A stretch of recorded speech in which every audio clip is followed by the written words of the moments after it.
트럼프 대통령이 대이란 해상 봉쇄의 장기화 가능성을 언급했습니다. 이란이 핵을 포기하는 합의를 할 때까지 봉쇄 조치가 수개월간 이어질 수도 있다고 말한 겁니다. 이란은 실질적이고 전례 없는 군사 행동을 예고하고 있습니다. 차두현 아산정책연구원 부원장과 함께하겠습니다. 어서 오십시오. 네, 안녕하십니까. 자, 지금 협상이 교착 상태인데 네. 트럼프 대통령은 SNS에 착한 남자가 더 이상 없다 이렇게 또 올리기도 했고요. 예. 또 미군은 일부 공습을 또 준비하고 있다는 보도까지 나왔습니다. 그렇죠. 어떤 네. 상황인 겁니까?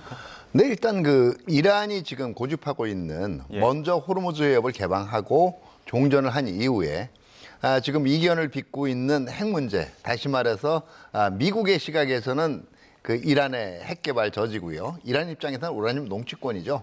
예. 이 문제는 그 이후에 논의하자라는 입장은 받아들일 수가 없다라는 겁니다. 무엇보다 이제 트럼프 대통령 입장에서는 이 전쟁을 개시한 가장 큰 이 전쟁의 정당성을 부여하는 가장 큰 원인이 사실 이란으로부터의 이 긴박한 핵 위협에 대한 제거라는 거였기 때문에 이 우라늄 농축권과 관련된 문제들은 그러니까 이란의 우라늄 농축과 관련된 문제들은 먼저 해결이 돼야 되고 이 부분은 양보할 수 없다라는 거죠. 자, 트럼프 대통령이 앞서서 대면 협상에 더 이상 연연해 하지 않겠다라고 이야기를 해왔고, 네네. 자, 지금은 이란과 전화 통화로 협상을 하고 있다고 얘기를 하고 네네. 있습니다. 그렇다면 트럼프 대통령의 말이 사실이라면 이란 측의 인사는 누가 있을까요? 제가 볼 때 가장 먼저 떠올릴 수 있는 게 갈리버프 의장이죠. 협상단 대표라고 볼 수 있는. 네. 그다음에 협상단에 참가하고 있는 아라그치 그 외무장관 같은 경우도 우리가 예상해 볼 수가 있겠지만 개인적으로는 실제로 이란과 직접적으로 전화 통화를 지금 하고 있는 상황이냐. 네. 이거에 대해서는 저 의구심이 들어요. 만약에 수시로 전화를 통해서 의견을 교환할 상황이면 이게 이슬라마바드에서 마주 앉지 못할 이유도 없단 말이에요. 그러면 지금 전화 통화를 하고 있는 대상이 실제로 이란 측 인사냐? 이 가능성보다는 지금 협상을 중지하고 있는 파키스탄, 기타 다른 쪽으로부터 지금 이런 대안은 어떠냐? 예. 이런 대안에 대해서 이란은 그래도 이런 대안은 받을 가능성이 있는 것 같아. 이런 연락을 얘기하는 게 아닌가 하는 생각도 들어요. 물론 이란이 외형적으로는 지금 협상에 연연하지 않겠다. 그렇게 특히 자기네들의 이 호르무즈 해협도 그렇고 우라늄 농축권도 그렇고 쉽게 포기하지 않겠다라는 그 입장을 외형적으로는 밝히고 있습니다만 내면적으로는 미국과 계속 소통 노력을 하니까 전화 통화가 있을 가능성도 배제할 수 없죠. 근데 현재로서는 이란과 전화 통화를 하고 있다라는 건 협상 중재자로부터의 전화를 지금 계속 받고 있다 이런 얘기가 아닐까 하는 짐작이 듭니다. 트럼프 대통령이 지금 이란 내부가 붕괴하고 있다라는 연락도 받았다고 하지 않았습니까? 근데 실제로 이란 그 반체제 매체 보도 내용을 보면 강경파들이 그 협상단을 지지하는 데 서명하지 않았다. 그러니까 내부 분열이 수면 위로 드러나고 있다라는 보도들이 나와서 이거 어떻게 바라봐야 되는 겁니까? 글쎄요. 일단은 이란 내부의 분열설 같은 경우에는 트럼프 대통령이 그동안 워낙 이 과장된 발언들을 많이 했잖아요. 예. 그리고 또 이란의 반체제 단체들의 발언이 어차피 자신들에 대한 정당성 강화하고 예. 또 이란 문제를 비교적 자신들한테 유리하게 보는 시각이 반영이 돼 있기 때문에 이걸 100% 신뢰할 수는 없습니다만 예. 또 그렇다라고 해서 우리는 계속 무한정 버틸 수 있다. 라든지 아니면 이란의 특수성을 감안해야 된다. 이것도 충분한 설득력을 가진다고 보기는 어려워요. 다만 이렇게 생각을 해볼 수가 있을 겁니다. 이란은 오랜 동안의 제재를 잘 견뎌왔다라고 얘기하지만 네. 일단 제재로 인해서 생기는 문제점들이 작년 연말부터 파생이 됐죠. 이게 바로 이란의 시위 사태로 나온 거거든요.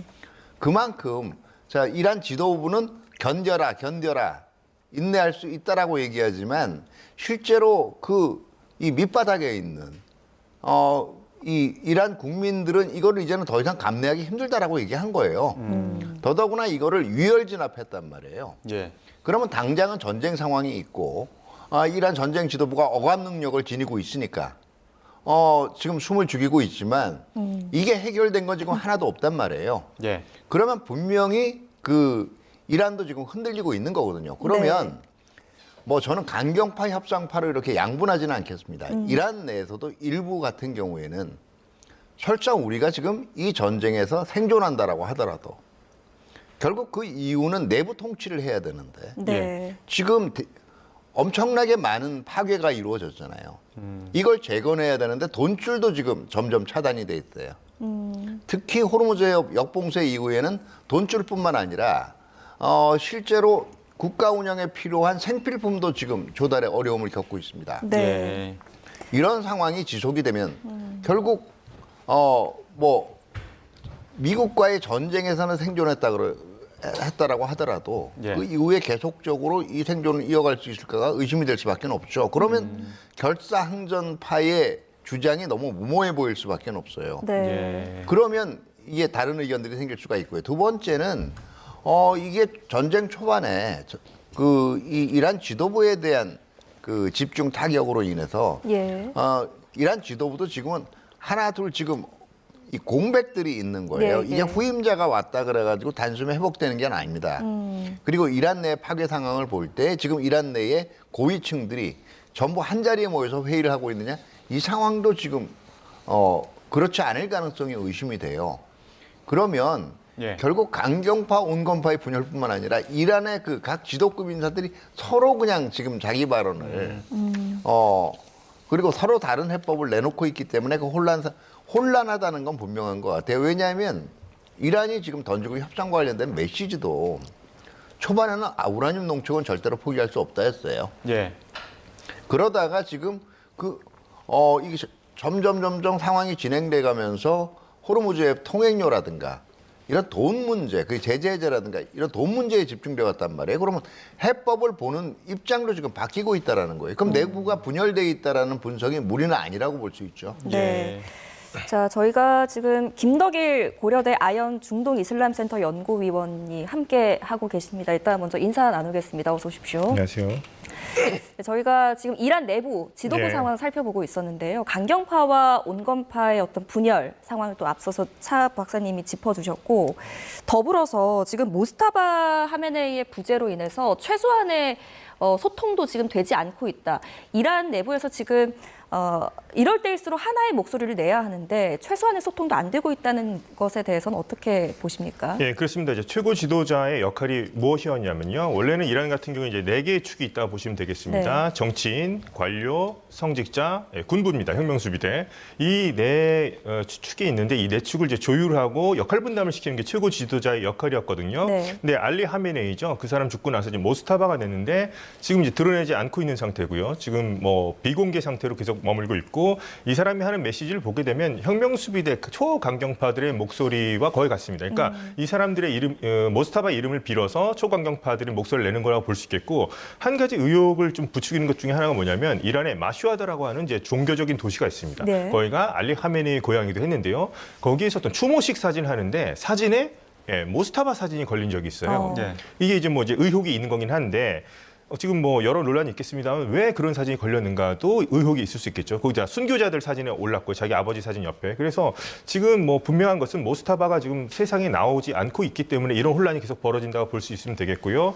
지금 상황을 봤을 때는 핵심 초강경파 혁명수비대에 둘러싸여 있는 것이 아닌가라고 추측할 수 있겠고 이 혁명수비대의 의견이 지금 뭐 이란 전체의 국론 그리고 협상이라든 협상 진행과 협상 안에까지도 지금 영향을 미치고 있다고 볼 수 있을 것 같습니다. 네, 상황이 이렇다 보니까 트럼프 대통령은 일방적인 승전 선언하고 빠지는 방안에 대해서 지금 내부 검토를 거치고 있는 거 네네. 아닙니까? 이란이 어떻게 반응할까 이런 부분에 대해서도 여러 가지 경우의 수를 보는 것 같고요. 이건 네네. 어떻게 바라봐야 될까요? 제가 볼 때는 악시오스 보도 일부로 나오고 있는데요. 예.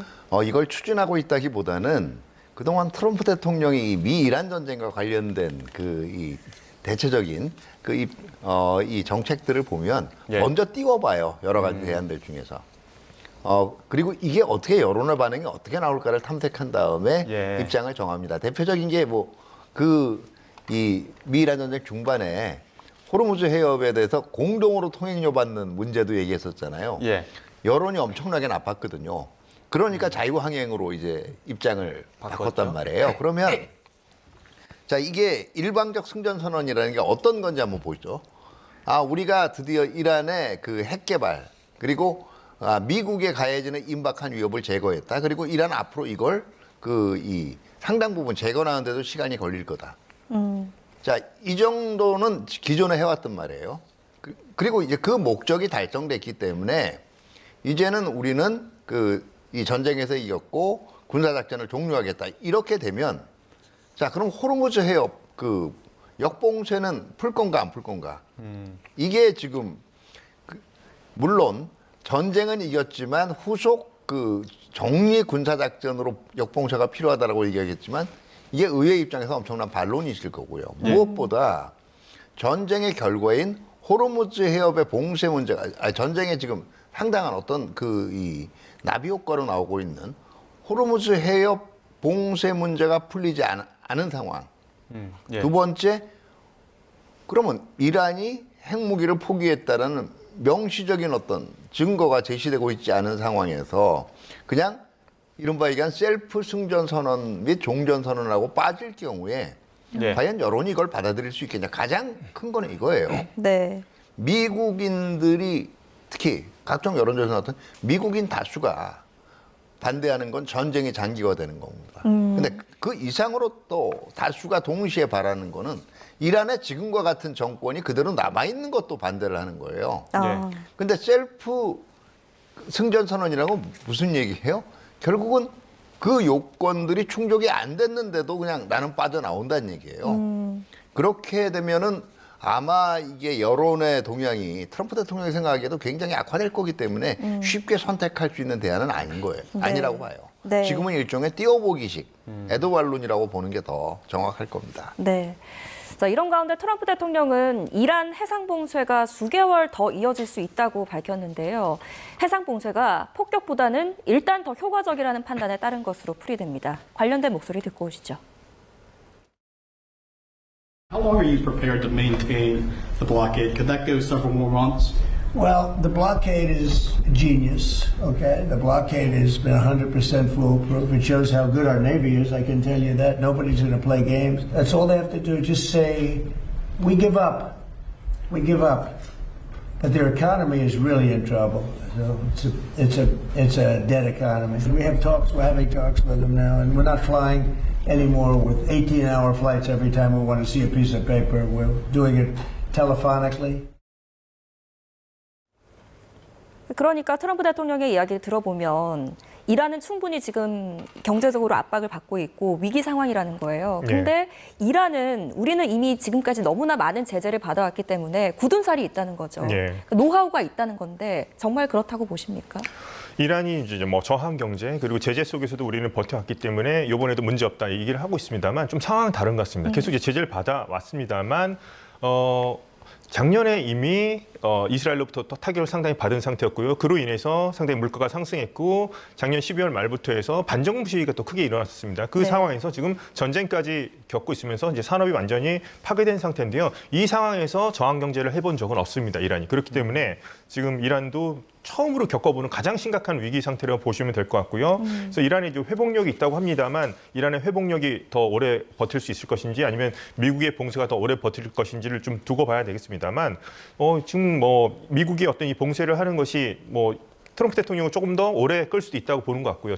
전쟁을 할 경우에는 오히려 더 피해도 클 것이고 어떤 인도주의적인 비판을 받을 수 있겠습니다. 뭐 이것도 물론 인도적인 비판의 소지가 있겠습니다만 이것이 훨씬 더 전쟁보다는 훨씬 더 수월하다고 생각하는 것 같고요. 이렇게 함으로써 지금 이란 국내 지도부들뿐만 불멸시키는 것이 아니라 현재 트럼프 대통령은 이란 안에서 어떤 민중들도 움직일 수 있지 않을까까지도 좀 염두에 두고서 이런 지금 봉쇄 작전을 하는 것 같습니다. 그래서 우선 폭격은 뭐 제한적인 폭격은 만약에 이란이 먼저 뭐 공격을 한다거나 뭐 이스라엘이 갑자기 뭐 공격을 할 경우에는 다시 전쟁이 재개될 수도 있겠습니다만 그것보다는 트럼프 대통령은 조금 시간을 끌면서 이란을 좀 더 경제적으로 지지시키고 이란 내부의 어떤 분열 같은 것을 또 일으키는 것이 훨씬 더 미국이 협상장에 나가거나 아니면 이란의 뭐 항복까지도 받아낼 수 있다고까지도 생각하고 있는 것으로 보입니다. 네, 이란 쪽에서는 강경한 목소리를 계속 내고 있습니다만 지금 CNN 보도로 나온 걸로 보면은 이란 쪽에서 며칠 안에 수정된 어떤 종전 협상안을 내놓을 수도 있다 이런 보도가 나왔거든요. 거기에서는 어떤 내용들이 좀 절충이 될까요? 제가 볼 때는 일단은 그 CNN 보도는 어느 정도는 가능성이 있다라고 봐요. 제가 지금 주목하고 있는 부분은 이란 내에 그냥 협상파와 강경파만의 대립뿐만 아니라 강경파 내부에서 또 일어나고 있을 이 이견들이에요. 이게 왜 그러냐면은요. 강경파가 협상파를 압도하려면 가장 방법은 간단한 건 딱 하나예요. 모즈타바 하메네이 팔면 됩니다. 그리고 하메네이가 이런 지침을 내렸다라고 일치단결해서 얘기하면 돼요. 그러면 그건 현재 이란 체제 내에서는 가장 큰 권위를 갖습니다. 예. 근데 그런 조치가 아니에요. 우린 이렇게 하겠다고 각 수뇌부들이 얘기를 해요.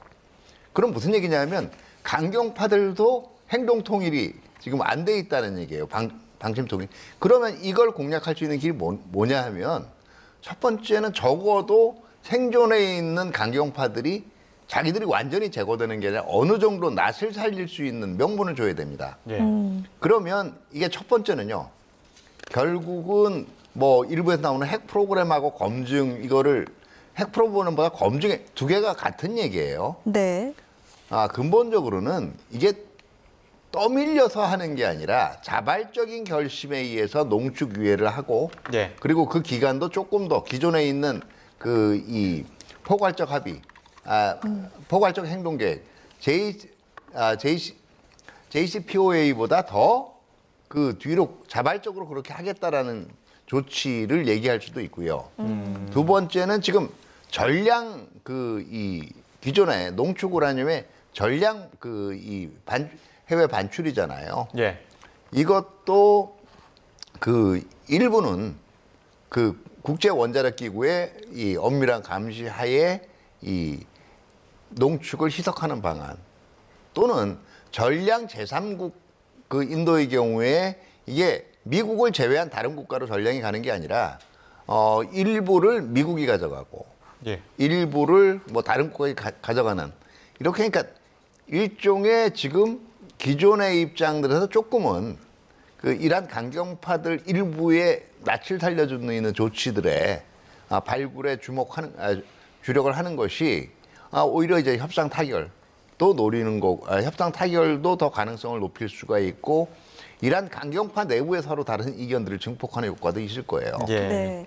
자, 미국이 군사 압박과 또 경제 압박을 동시에 가하고 있는데요. 이란의 핵 협상 전문가 리처드 네퓨라는 인물이 이런 이야기를 했습니다. 이란에 의미 있는 타격을 가하려면 다름 아닌 중국 은행을 쳐야 한다, 제재를 가해야 한다 이런 목소리를 내고 있는데 동의하십니까? 예, 그렇습니다. 이란의 어떤 지금 경제 제재를 받고 있기 때문에요. 지금 해외 달러 결제에서 지금 이제 환전이 지금 소외되어 있는 상태죠. 그렇기 때문에 이제 위안화 결제라든가 이런 뭐 중국의 그림자 선당 같은 경우도 상당 부분은 이제 중국으로 향하고 있습니다. 원산지를 속여가면서 그래서 이제 중국을 어떻게 이제 이란과 하고 있는 그런 부분에 대해서 제재를 가한다면 이란의 정말 자금줄이 막히게 되는 것이죠. 물론 이제 중국도 타격을 입겠습니다만 그런 식으로 해서 우선 중국을 이렇게 제재를 가함으로써 이란의 어떤 돈줄을 막는 것은 지금 이제 점점 더 심해지고 있죠. 재무부를 통해서 그래서 지금 해군은 지금 바다에서 오만만에서 아라비아까지 계속 역봉쇄를 하고 있고 납포까지도 하고 있고 이번에 조금 더 적극적으로 나가면서 중국과 거래하고 있는 중국은행까지 제재하겠다 함으로써 이란의 어떤 혁명 수비대들의 어떤 자신들의 수입원들을 완전히 차단하는 효과를 지금 거두고 있다고 지금 미국은 판단하고 있다고 볼 수 있겠습니다. 예. 그 트럼프 대통령이 이란 압박하는 수사 중에 하나가 역봉쇄를 통해서 하르그 섬의 유정들이 계속 차고 차다 보면 이제 폭발할 수도 있다 이런 얘기하지 않습니까? 예. 그런데 오히려 지금 이란을 분석하는 전문가들의 일각의 의견은 밀수하는 통로도 있을 것이고 네. 하르그 섬 일부를 유정을 잠그는 방안. 근데 나도 좀 피해를 보더라도 그냥 가겠다 이런 방안들도 있을 거라는 거거든요.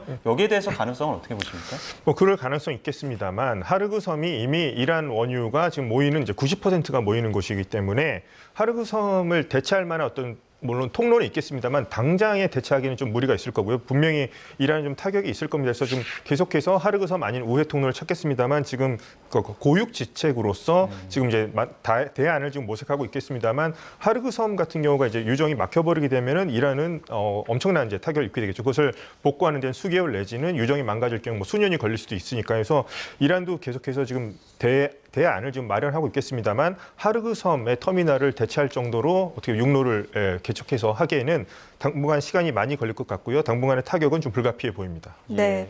자, 다시 트럼프 대통령의 말로 돌아와서요. 그러니까 이제 봉쇄에 수개월 더 걸릴 수 있다. 나도 언제까지 봉쇄를 할 수 있을지 모르겠다라고 이야기를 하는 네네. 거잖아요. 그럼 이제 진짜 실현 가능성을 따져봐야 되는 건데 미 해군에게 이런 여력이 있습니까? 일단은 여건상요. 네. 네, 능력만으로는 뭐 이게 1년 이상 가지 않으면 전력의 순환 근무를 통해서 수개월 동안 봉쇄를 유지할 능력은 있다라고 봐요. 더더욱이 역봉쇄의 상대방의 이란 해군력이 사실 지금도 나오고 있지만 거의 일부의 전력을 소형 선박에 의한 쾌속선에 의한 전력을 제외하고는 상실됐다라는 게 확인이 됐어요. 이란이 얘기한 대로 역봉쇄에 대해서 적극 대응하겠다 그러면 벌써 했을 겁니다. 근데 지금 예. 안 하고 있는 게 아니라 이 휴전 상태 때문에 안 하고 있는 건 못 하고 있는 거예요. 정확히 얘기하면 능력으로는 됩니다. 네. 근데 다만 여건이 그럴 수 있느냐?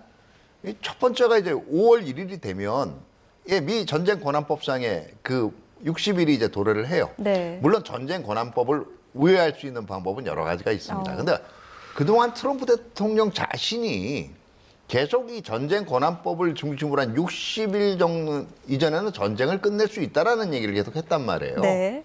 이 시기를 넘기면 본인도 정책으로 부담이 되고요. 자, 지금 일단은 그 트럼프 대통령에 대한 암살 미수 사건 이후로 최근 암살 미수 사건 이후로 보수의 미국 공화당 지지세의 결집 효과는 약간은 누려볼 수 있는데 이 5월이 지나고 나면 제가 볼 때는 이것도 약화돼 또 이제 이 비판적인 여론이 증폭될 가능성이 있어요. 그러니까 트럼프 대통령도 시한이 무한정 많지는 않다는 거예요. 그러면 네. 택할 수 있는 건 두 개예요. 하나는 그 전면적으로 공격을 제기하지는 않더라도 제한적으로라도 지금 선별 타격을 이거는 아마 제가 볼 때는 뭐 1, 2주 안에라도 재개될 수 있습니다. 그러므로서 이란을 이제 더더욱 압박하는 방안이 하나가 있고요. 두 번째는 이란이 요구하는 바를 들어주는 건데 이건 사실은 그러면 안 하는 이만 못한 결과를 낳게 될 수가 있거든요. 그렇기 때문에 봉쇄만 가지고 문제를 그러니까 봉쇄만 믿고 계속 몇 개월을 더 기다리겠다. 이거는 아닌 것 같아요. 분명히 봉쇄를 하면서 군사적인 압박도 조금 더 가중하지 않을까 하는 생각은 듭니다. 예, 이란에서도 조금 유화적인 메시지가 나온 게 그 이란 외교위 소속의 이란 그 의원이 지금 오만 쪽에다가 그 호르무즈 해역 관리하는 부분 제안을 했는데 오만은 거절하지 않았습니까? 예. 근데 오만이 오히려 사우디랑 같이 해서 컨소시엄을 구성하자고 했고 이것 때문에도 5월 1일 정도에는 해역 봉쇄를 좀 푸는 방안들도 이야기하고 있다라는 얘기가 나오거든요. 이 네. 가능성을 어떻게 보십니까? 지금 이제 걸프 국가들을 끌어들여서 지금 이제 같이 공동 관리하자는 얘기가 나오는데요. 우선 근데 이게 과연 이제 미국이 우선 이걸 또 동의할지뿐만 아니라 이건 이제 국제사회 동의가 있어야 되는 것이죠. 어떤 해협을 특정 국가가 이란이 이제 혼자 하기 부담스러우니까 이제 다른 나라 끌어들여서 같이 하는 게 어떠냐. 결국에는 이제 수익 한번 같이 나눠서 우리 하는 게 어떻겠냐 하는 건데요. 이 부분은 뭐 걸프 국가들 모두가 동의도 해야 되고 여러 국제사회가 어떤 동의라든가 또 협약이 이루어져야 이게 가능할 수 있는 거고요. 우선은 계속해서 말씀드리지만 그 운하가 아니라 해협이기 때문에 자유항행에 보장되어야 되는 것인데 이런 식으로 해서 이제 다른 나라를 좀 끌어들임으로써 이란은 요것을 이제 호르무즈 해협 카드를 계속해서 이제 유지하겠다는 것이죠. 우리가 이걸 뭐 다른 나라까지 끌어들임으로써 우리가 미국하고 할 때 호르무즈 해협의 어떤 권리만큼 우리가 양보하지 않겠다 이런 것으로 비춰질 것 같고요. 트럼프 대통령은 이것에 대해서 저는 또 뭐 어떤 비즈니스적인 측면에서는 뭐 수용할 가능성도 뭐 내다보는 분들도 있겠습니다만 이 부분에 대해서는 전 트럼프 대통령이 받아들일 것 같아 보이지는 않습니다. 네. 자, 계속해서 아마 시청자분들이 또 가장 많은 관심을 가지실 우리 경제에도 직접적인 타격을 줄 수 있는 국제유가 이야기 한번 해보겠습니다. 어제 또 UAE의 석유 수출국 기구 오펙 탈퇴 소식도 있었고요. 네네. 그럼에도 불구하고 국제유가는 떨어질 기미가 안 보이네요. 네네. 예상을 했어요. 왜냐하면 일단 UAE가 오펙을 탈퇴했다라는 건 어떻게 보면은 전반적으로 볼 때는 미국을 중심으로 한 새로운 에너지 공급망에 이제 이 구축 작업에 합류하겠다는 의사표시라도 볼 수가 있고, 네. 그러면은 그동안의 생산량, 사우디를 주도로 한 이 걸프 국가들 위주의 생산량 통제에서 보다 자유로워질 수가 있겠죠. 예. 그러니까 중장기적으로 보면 분명히 그거는 트럼프 대통령 입장에서도 유리한 거라고 볼 수 있어요. 네. 다만 이게 단기적인 시각으로 보면 사실은 미이란 전쟁 중에서 가장 많은 피해를 입은 국가 중에 하나가 UAE란 말이에요. 그리고 원유 생산시설하고 LNG 생산시설에 대한 일부 타격도 있어요. 그러면 증산을 지금 할 수 있느냐, 정말 증산이 필요하다고요. 다시 말해서 공급이 당장 늘어날 거라는 지금 이 전망 자체가 불투명한 거죠. 그다음에 그럼 생산을 했다라고 해도 그걸 이 실어 나를 수 있는 호르무즈가 여전히 막혀 있어요. 그러면 시장이 보기에는 뭐 중장기적으로는 분명히 긍정적인 거지만 이게 단기적으로 원유 수급은 더 어려워질 수밖에. 그러니까 유가가 지금 오르고 있는 거죠. 다만 유가가 오른다라고 해서 이게 지금 미이란 전쟁 직후처럼 폭등 수준은 아니거든요. 네. 그러니까 적어도 개인적으로는 제가 볼 때는 이 휴전이 호르무즈 해협이 개방된 상황에서 종전이 된다라고 하더라도 수개월 동안은 계속 국제 유가는 불안할 거예요. 왜냐하면 완전한 안전항이 이루어지는 데는 예. 지금 상황으로는 적어도 3, 4개월은 걸립니다. 예. 규례 문제도 있고요. 예. 그렇기 때문에 이게 지금 유가에는 그렇게 큰 영향을 못 미치고 있는 거죠. 장기적으로는 유가가 좀 떨어질 것이라는 분석도 나와서 트럼프 대통령도 반기는 분위기긴 한데 UAE의 최근의 목소리는 어떻습니까? 파키스탄을 향해서는 빌려가도 갚으라고 하고 예. 있고 또 오펙을 탈퇴하면서 사우디 주도의 움직임에서는 우리는 벗어나겠다 이런 이야기를 하고 있거든요. 중동 정세가 좀 급변하고 있는 모습도 있는 것 같아요. 그렇습니다. 이제 UAE 같은 경우 좀 특수한 관계였던 게 이스라엘과 이제 국교를 수립을 했습니다. 아브라함 네. 협정에 의해서. 그래서 이번에 이스라엘군이 아랍 국가에 아이언돔을 이제 설치했고요. 아이언돔 운용 부대까지 보냄으로써 아랍 국가 이스라엘 군도 이제 파병이 된 상태죠. 그래서 이스라엘과 아랍에미리트의 관계는 이제 상당히 점점 더 이제 가까워질 거라 보시면 될 것 같고요. 미국도 이제 아랍에미리트 같은 경우도 이제 사우디와 어느 정도 좀 경쟁적인 관계에 있는데 이제 오페크라고 하는 트럼프 대통령이 말한 것처럼 석유 카르텔에 묶여 있을 경우에는 자신들이 지금 AI 허브도 만들려고 하고요. 뭔가 이제 석유를 빨리 팔아서 그 수입으로다가 경제를 완전히 좀 전환시키려고 하고 있는데 그것에 좀 불만이 있었던 것이죠. 그래서 사우디 주도의 오페크 경제에 대해서 그런 점에서 이번에 하여튼 아랍에미리트가 뭔가 좀 상당히 좀 독자적인 행보로 나가고 있습니다. 그래서 미국과는 좀 더 가까워질 것 같고 이스라엘과 더 가까워지면서 미국과 이스라엘의 축, 아랍에미리트 세 축이 아마도 이제 걸프 지역에서 어떻게 큰 영향을 미칠 것 같고요. 이 부분에 대해서는 이제 사우디와는 뭐 안보 부분에서는 이란 때문에도 협력을 해야 되겠습니다만 경제적인 부분이든 이런 부분에서는 앞으로 전 걸프 지역의 미래를 놓고서 사우디와는 또 계속해서 경제적으로 외교적으로 이제 경쟁 관계에 들어설 가능성이 높아 보입니다. 네. 자, 최근 아랍에미리트 행보에 대해서 러시아 재무장관도 목소리를 냈습니다. 이렇게 UAE가 오펙에서 나가서 기름을 쏟아내기 시작하면 나만 손해볼 수 없지라고 하면서 다른 나라들도 이제 그렇죠. 이런 행보에 동참할 수도 있는 거 아닙니까? 그러니까 러시아는 일단 우리는 안 나가고 끝까지 버틸 거야라는 목소리를 냈습니다. 네네. 이거 다른 나라들에게 동요하지 말라 이런 메시지 낸 걸까요? 개인적으로는 이거는 뭐 러시아가 전체적으로는 오펙의 결동력을 걱정을 했다기보다는 결국은 그동안 세계 원유 공급 시장에 중점에 있었던 오펙과는 다른 네. 특히 미국 중심의 그 새로운 원유 공급망이 탄생하는 거에 대한 일종의 견제 의지가 더 강하다라고 봐야 되고요. 예. 그리고 러시아 자체가 어떻게 보면 지금 상대적으로 러시아 우크라이나 전쟁 기간 동안 중근동 국가들에 미치는 영향력은 상대적으로 좀 손해를 봤어요. 그렇기 때문에 러시아가 나는 남겠다. 다 러시아 뛰쳐나갈 걸로 생각 안 했을 거예요. 어차피. 네. 그렇기 때문에 그 미치는 영향은 제가 볼 땐 그렇게 크지 않다라고 볼 수가 있습니다. 예.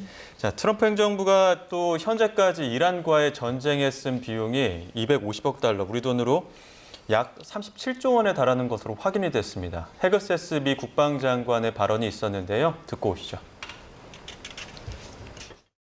So approximately at this day, we're spending about $25 billion on Operation Epic Fury. Most of that is munitions. There's part of that is obviously O&M and equipment replacement. So much so their that we had to facilities start were a bombed war. and obliterated. Their ambitions continued, and they're building a conventional shield. All right, of let me missiles. try again. It's the North Korea strategy. You know this very well. The North I Korea know. strategy was use conventional missiles to prevent anybody from challenging them, so they could slow walk their way to a weapon. 정확한 수치를 이제 미 국방장관이 이야기를 한 겁니다. 전쟁 비용으로 한 37조 정도 들었다고 얘기했는데 이 분석에 대해서는 어떻게 좀 판단하십니까?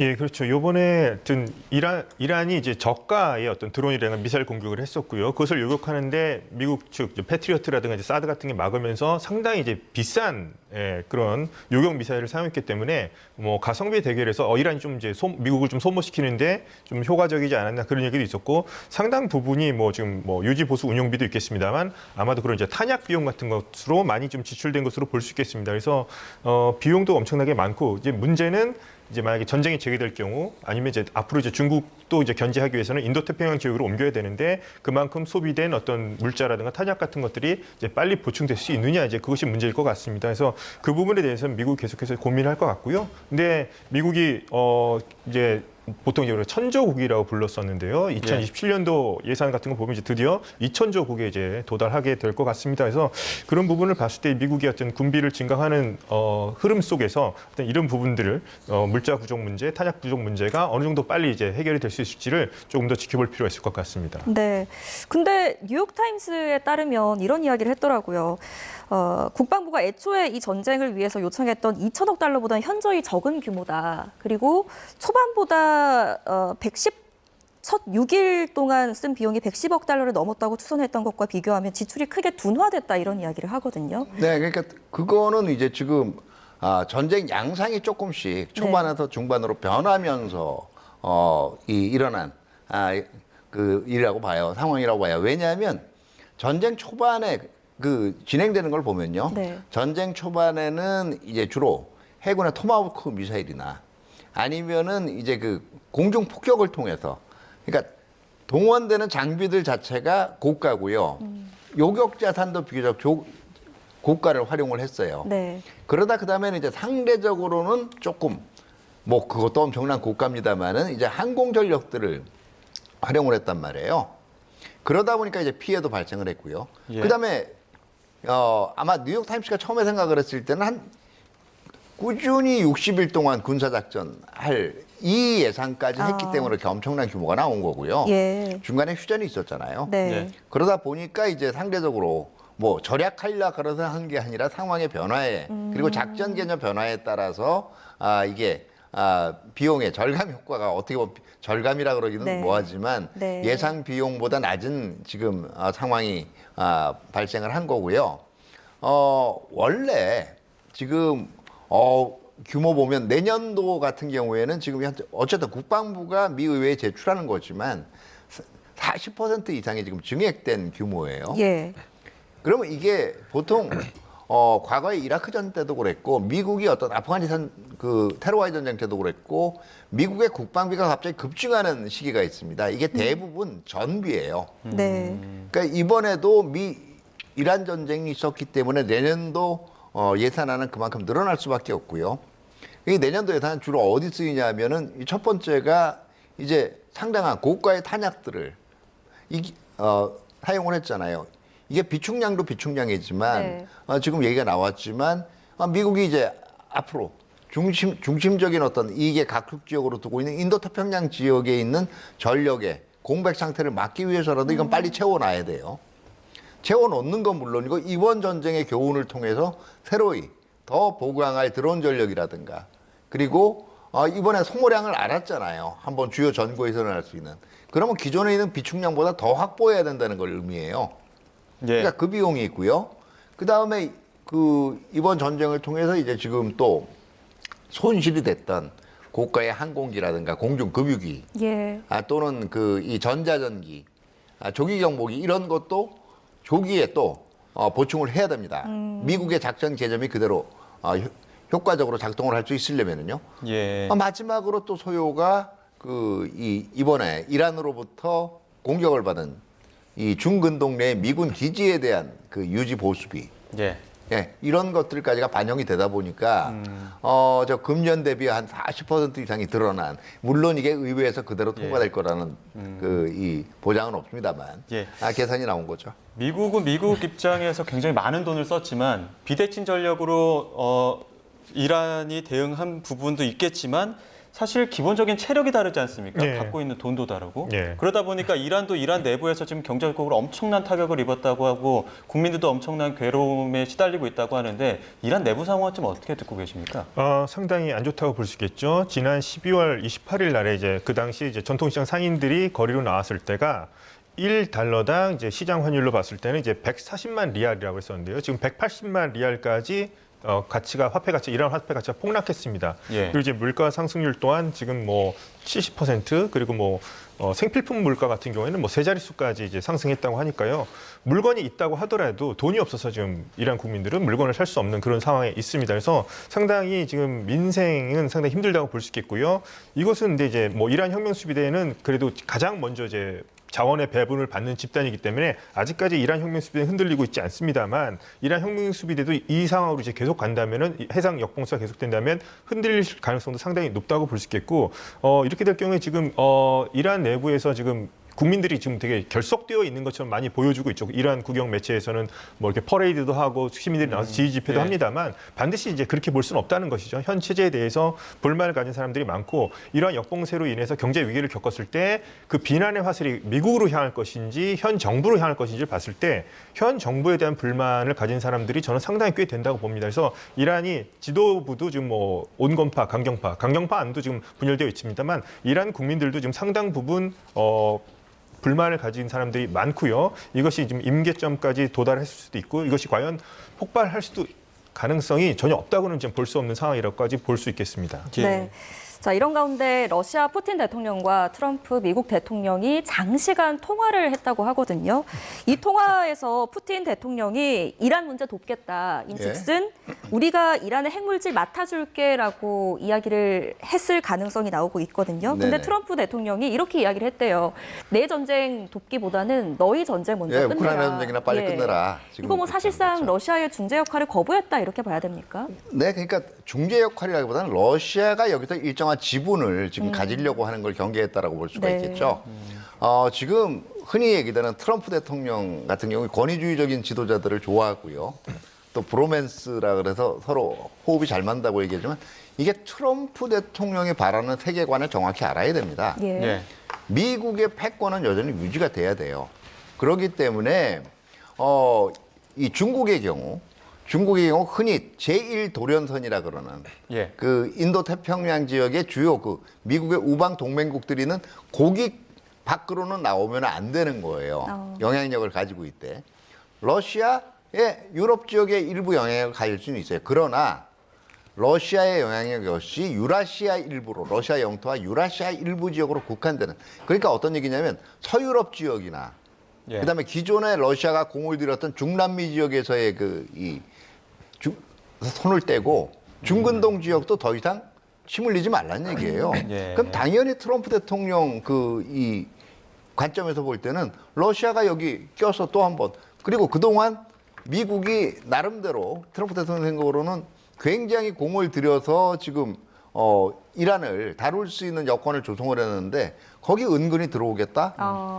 용납 못하겠다는 얘기죠. 네, 지금 화면 보시는 것처럼 얼마 전에 이제 이란 아라그치 외무장관이 2차 협상 불발되고 나서 푸틴 대통령 만나지 않았습니까? 네. 푸틴 대통령이 잘 들었고 잘 전달할게 이렇게 얘기를 했습니다. 그리고 나서 트럼프 대통령과 전화 통화를 했는데 그게 다 불발된 거거든요. 네. 협상은 더 멀어지는 겁니까?